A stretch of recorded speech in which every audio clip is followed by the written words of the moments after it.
Good morning all of you. मैं सुनील कुमार नाथ Dewadi intermediate college के online class में आप सभी का स्वागत है। आज मैं आप लोग को पाचन तंत्र के अंतर्गत पाचक ग्रंथियों के बारे में पढ़ाऊंगा।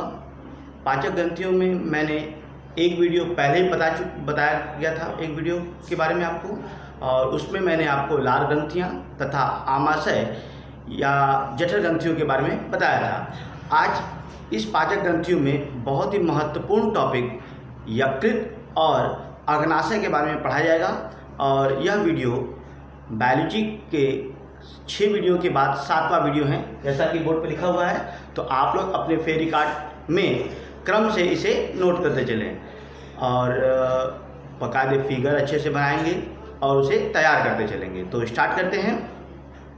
पाचक ग्रंथियों में हमारा जो तीसरा और मुख्य ग्रंथि है वो कौन सी है? यकृत। यहाँ लिखा हुआ यकृत।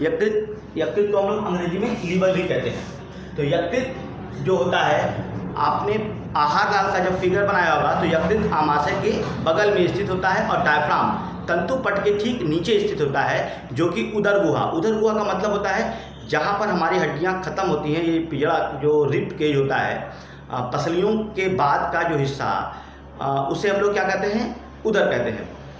तो यहाँ पर देखिए लिखा हुआ है यकृत। यह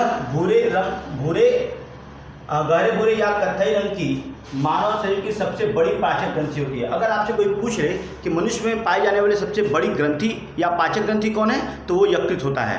तो इसीलिए यहाँ लिखा हुआ है शरीर की सबसे बड़ी पाचक ग्रंथि होती है। इसका भार लगभग 1500 ग्राम। 1500 ग्राम का मतलब होता है 1.5 किलो या 1.5 kg। तो कहीं कहीं पर आपको केजी में दिया होता है, मैंने यहाँ पर लिखा हुआ है 1500 ग्राम। यह उदर गुहा में तंतुपट के नीचे स्थित होता है। इसके ऊपर स्थित एक थैलीनुमा संरचना, ये संरचना जो है थैलीनुमा संरचना, ये इसके ऊपर स्थित होती है। ये थैलीनुमा संरचना क्या कहलाता है? पित्ताशय कहलाता है, जिसमें पित्त रस एकत्रित होता है, और यही पित्त रस समय समय पर स्रावित होकर के आमाशय भोजन के पाचन की क्रिया में मदद करता है। तो ये, और यहाँ पे इसका फिगर है। हमारा ये यकृत होता है वो 2 पालियों का बना होता है। 2 पालियों मतलब 2 भागों से मिलकर बना होता है। यहाँ लिखा हुआ बाईं यकृत पाली और ये लिखा हुआ है दाईं यकृत पाली। तो मतलब 2 भागों से मिलकर बना हुआ बायां और दायां। कभी कभी पूछ लेता है कि यकृत कितनी पालियों से बना होता है। तो यकृत कितनी पालियों से बना होता है बेटा? 2 पालियों से बना होता है। अब इसके कार्य के बारे में देख लें। तो यहाँ यकृत के 5 मुख्य कार्य के बारे में बताया गया है। यहाँ यकृत के 5 मुख्य कार्यों के बारे में बताया गया है। ये 5 मुख्य कार्य कौन कौन से, ये देख लीजिए। सबसे पहला यहाँ लिखा हुआ है पित्त रस का श्रावण करना। तो जो पित्ताशय में उपस्थित पित्त रस होता है, समय समय पर इसका क्या करता है? यकृत श्रावण करता है। उसके बाद यूरिया का संश्लेषण करना। तो हमारे शरीर में जो भी हानिकारक वेस्ट पदार्थ आता है उसको यकृत में यूरिया में बदल दिया जाता है, और उसे फिर यूरिन के माध्यम से मूत्र के द्वारा शरीर से बाहर निकाल दिया जाता है। तो यहाँ पर क्या है? दूसरा पॉइंट यूरिया का संश्लेषण। ये सारे पॉइंट बहुत इंपॉर्टेंट है। तीसरा पॉइंट है हिपैरिन प्रतिस्कंदन करना व श्रावण करना। तो हिपैरिन प्रतिस्कंदन करना और श्रावण करना। तो हिपैरिन नामक एक पदार्थ होता है जो कि यकृत में बनता है, और यह खून को जमने से या खून में थक्का जमने से रोकता है। तो खून को जमने से ये रोकता है, इसीलिए हम लोग क्या कहते हैं? इसे प्रतिस्कंदन कहते हैं। प्रति का मतलब होता है विरुद्ध, स्कंदन का मतलब होता है जमना। तो ये क्या करता है? हिपैरिन नामक पदार्थ को स्रावित करता है। अगला ग्लाइकोजन का संचय करता है। तो जो हमने भोजन कर लिया और भोजन आवश्यकता से अधिक है हमारे शरीर में, तो इसका क्या होगा? संचय होता रहता है। इसका क्या होता है? संचय होता रहता है, और यह ग्लाइकोजन के रूप में शरीर में यकृत में संचय हो जाता है। उसके अलावा यकृत में आवश्यकता से अधिक विटामिन ए और विटामिन डी का भी संचय होता रहता है, और इसका निर्माण भी होता रहता है। तो ये 5 मुख्य पॉइंट हैं किसके लिए? यकृत के। और यहाँ पर फिगर बना लेंगे, ठीक है। उसके बाद अगला जो मुख्य है, ये आप समझ लीजिए, यकृत वाला पॉइंट बहुत ही इंपॉर्टेंट होता है, और ये अक्सर परीक्षाओं में, यूपी बोर्ड की परीक्षाओं में पूछा जाता है और कंपटीशन में पूछा जाता है। तो इसको ध्यान से पढ़ लेंगे, आपका हो जाएगा काम। और अगला है आपका अग्नाशय। जो हमारा अगला चौथा नंबर था अग्नाशय, इसको हम लोग अंग्रेजी में पैनक्रियास कहते हैं। यहाँ उस पैनक्रियास का फिगर बनाया गया है। आमाशय के ठीक नीचे पत्ती के समान संरचना होती थी जो ग्रहणी से लगी होती है, उसे क्या कहते हैं हम लोग? अग्नाशय। फिर से बोल रहा हूँ मैं, आमाशय के ठीक नीचे पत्ती के समान संरचना जो ग्रहणी से लगी होती है उसे हम लोग अग्नाशय कहते हैं। अब याद रखिएगा, आहार नाल में आमाशय के ठीक नीचे गुलाबी या लाल रंग की पत्ती के समान संरचना जो ग्रहणी से जुड़ी होती है अग्नाशय कहलाती है। इसे मिश्रित ग्रंथि भी कहते हैं।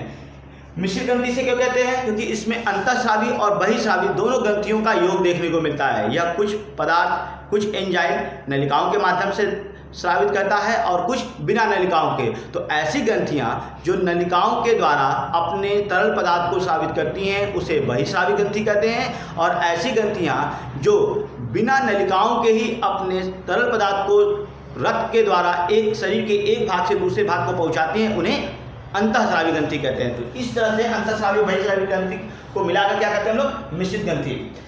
अग्नाशय में अग्नाशयी रस ग्रहणी में जाता है जो और पाचन में सहायता प्रदान करता है। तो जो इसमें अग्नाशयी रस होगा वो जो पाचक एंजाइम होगा वो ग्रहणी में जाएगा और भोजन के पाचन में मदद करता है। अब इनके कार्य को देख लीजिए। अग्नाशय कार्य, यह अग्नाशयी रस का श्रावण बहिःस्रावी भाग से, फिर से बोल रहा हूँ, यह अग्नाशयी रस का श्रावण बहिःस्रावी भाग से करता है जिसमें 3 प्रमुख एंजाइम ट्रिप्सिन, एमाइलप्सिन तथा स्टेरेप्सिन उपस्थित होता है जो पाचन में सहायता करता है। तो ट्रिप्सिन, एमाइलप्सिन और तीसरा नंबर था आपका स्टेरेप्सिन, ये कार्बोहाइड्रेट, वसा और प्रोटीन का पाचन करने में सहायता करता है। अगला है इसमें दूसरा पॉइंट, यह इंसुलिन तथा ग्लूकागॉन हार्मोन्स का श्रावण करता है। अभी देखिए ये पाचक एंजाइम श्रावण कर रहे थे, अब क्या कर रहे हैं? हार्मोन्स। और हार्मोन्स बिना नलिका के ही रक्त में मिलकर के कार्य करता है, इसलिए इसे हम लोग अंतःस्रावी और बहिःस्रावी ग्रंथि दोनों कहते हैं, और इसीलिए इसे एक नाम जानते हैं, एक नाम से बताते हैं, मिश्रित ग्रंथि। ये क्या कर रहा है? यह इंसुलिन तथा ग्लूकागॉन हार्मोन्स का श्रावण अंतःस्रावी भाग की लैंगरहैंस की दीपिकाओं की बीटा तथा अल्फा कोशिकाओं से करता है जो ग्लूकोज को ग्लाइकोजन में, अर्थात ये जो इंसुलिन है वह रक्त में उपस्थित ग्लूकोज को ग्लाइकोजन में बदल देता है और ग्लूकागॉन हार्मोन्स ग्लाइकोजन को ग्लूकोज में बदल देता है। अब हमने भोजन कर लिया, आवश्यकता से अधिक हमने भोजन कर लिया, तो जो ऊर्जा हमारे शरीर में एटीपी जो ऊर्जा हमारे शरीर में ग्लूकोज के रूप में है, कोशिका के ईंधन के रूप में ग्लूकोज के रूप में रक्त में बह रहा है, अगर आवश्यकता से अधिक है तो इंसुलिन क्या करता है?